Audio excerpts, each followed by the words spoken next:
Columbia University interim president Katrina Armstrong resigns just days after caving to Trump admin demands. Columbia University's interim president resigned from her position at the embattled Ivy League Friday night, just days after she told the Trump administration she would implement a mask ban, while privately promising faculty she would not. Katrina Armstrong was booted from her position after the prestige school's board of trustees doubted her ability to lead negotiations with the Trump administration over the university's $400 million in federal funding, sources told the Post. The news of Armstrong's resignation was first reported by the Wall Street Journal. The action taken by Columbia's trustees today, especially in light of this week's concerning revelations, is an important step toward advancing negotiations, as set forth in the preconditional understanding reached last Friday between the university and the task force to combat anti-Semitism, the Federal Department of Education said in a statement. Armstrong's resignation comes after the Trump White House called for a total ban on masks at campus protests as part of a sweeping list of reforms aimed at cracking down on rampant anti-Semitism. The school, which was given a month to comply or risk losing its federal funding, caved and agreed to enforce the changes last Friday, despite Armstrong privately downplaying the anti-Israel policy to faculty. In an attempt to save face, Armstrong released a statement earlier this week calling claims she defied Trump's order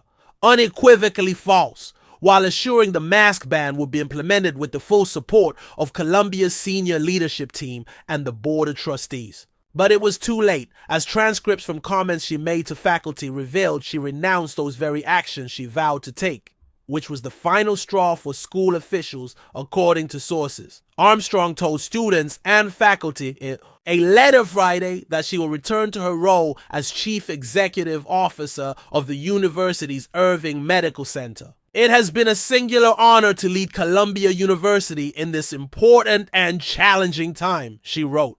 This is one of the world's great universities in its most vital city, and I am proud to have worked with extraordinary faculty, students, and alumni. But my heart is with science, and my passion is with healing. That is where I can best serve this university and our community moving forward, Armstrong continued. Over the last few months, I appreciate having had the opportunity to play a small part in navigating this vast enterprise through some of the most difficult moments in its history. The world needs Columbia University, and you can be assured that I will do everything I can to tell that story.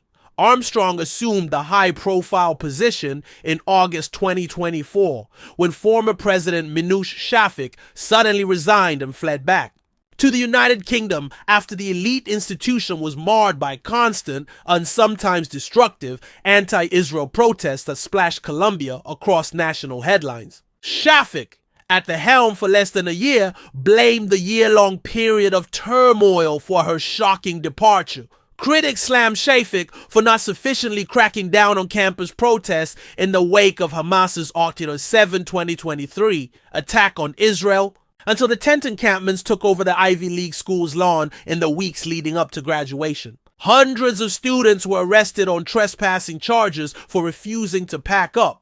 But the demonstrations escalated when a destructive mob of masked pro-terror rioters illegally took over the Hamilton Hall Academic Building last April.